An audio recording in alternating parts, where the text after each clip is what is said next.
Nous célébrons notre armée ce 20 janvier pour une armée forte, une armée à hauteur de mission. Les autorités du pays ont une vision claire donnée à l'armée malienne son lustre d'antan. Cette armée qui était la fierté du peuple au-dedans ou au-dehors, cette armée issue de la nation malienne a besoin d'un soutien indéfectible. Mariam Sagara. Améliorer les conditions de vie des forces combattantes pour l'exercice de leur mission, c'est la vision des hommes politiques et décideurs qui ont assisté et appuyé de plus près les hommes sur le théâtre des opérations. Nous avons effectué une mission dans toutes les régions nord du Mali. Nous avons rencontré toutes les communautés du nord. Nous avons discuté avec eux. Nous avons fourni un rapport au retour. Nous avons informé l'ensemble des députés. Nous avons interpellé le gouvernement, à l'époque, le ministre de l'administration territoriale, le ministre de la sécurité intérieure, le ministre de la défense des anciens combattants, le ministre chargé des relations avec les institutions.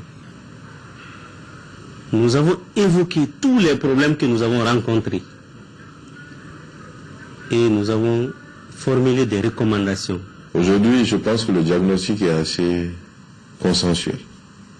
Tout le monde est assez d'accord que notre priorité a été loin d'être la paix, la sécurité, la défense du territoire national, donc la vigueur de l'armée, la formation des hommes, la motivation des hommes, l'amélioration des conditions de vie des hommes, mais aussi leur équipement adéquat, leur équipement en face des menaces et leur équipement conformément au type de menaces qui se profilent ou qui se profilaient à l'horizon. Aujourd'hui, il s'agit de sortir de cette situation. Pour la réussite des missions confiées aux forces armées et de sécurité, la décision politique est capitale et primordiale. Faisons confiance aux nouvelles autorités sous l'égide du chef de l'État, le chef suprême des armées, et qui a la crédibilité nécessaire pour engager les réformes qui sont nécessaires à l'amélioration des conditions de vie au sein des casernes et à l'amélioration de manière générale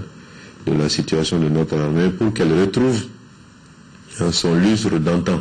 D'abord, il faut recruter. Deuxièmement, il faut acheter du matériel. Il faut former les gens. Ça prendra du temps, c'est clair et net. Troisièmement, bon, je pense qu'avec les accords peut-être à venir maintenant, nous pourrons peut-être souffler un coup et attendre que ce temps nécessaire à la formation de ces jeunes et à l'achat de ce matériel se passe. Il y a urgence. Parce que je ne pense pas que l'opération soit terminée ou que se terminera assez vite. Hein. Je ne veux pas être pessimiste, mais bon. C'est des gens, on a affaire à des gens qui sont quand même durs dans ce genre de domaine, qui ont de l'expérience de la résistance, qui savent ce que la guerre psychologique, surtout parce que là on est vraiment en guerre psychologique. Hein. C'est faire exploser des gens, c'est très psychologique, ça compte. Et nous continuerons à avoir besoin de cette couverture aérienne dont je vous parle, et satellitaire éventuellement. Je ne sais pas, il y a des accords aujourd'hui mondiaux qui se font, il y a des pays qui sont dans le même bateau que nous, qui ont la même menace que nous, parce que si ces gens arrivent même à rebondir, c'est un grand danger pour toute la zone et même l'arrière-zone. Les difficultés dans les manœuvres conjointes des deux armées françaises et maliennes étaient surtout les conditions de vie de nos combattants qui évoluaient, lessivés, assoiffés et affamés avec du matériel inadéquat. La collaboration, elle était extraordinaire. Bon, ils sont venus, ils nous ont aidés. Ils nous ont aidés avec l'appui aérien et puis l'appui des troupes au sol, quelques troupes au sol en fait. Donc ils nous ont aidés, on a commencé à faire la reconquête jusqu'au niveau des Gao. Donc à partir de Gao aussi, il fallait reprendre Bourem. On a travaillé de commun accord. On a travaillé sérieusement ensemble pour la reconquête carrément de la région de Gao. Parce que la région de Gao, elle était carrément difficile. Parce que la région de Gao, ça part de Gao, de Gossi, jusqu'à Menaka. Le rythme de l'opération Serval était à un rythme un peu plus accéléré. Et il s'agissait de partir avec Serval sur Tombouctou et Gao, avec la même armée qui connaissait les mêmes difficultés. Donc nous avons dû adapter très rapidement le rythme de nos opérations, plus ou moins sur le rythme de l'opération Serval. Donc cela ne s'est pas passé quand même le plus facilement du monde. mais c'était un impératif opérationnel, on n'avait pas le choix. Et ça nous a permis d'être à Gao, à Tombouctou, très rapidement avec Serval.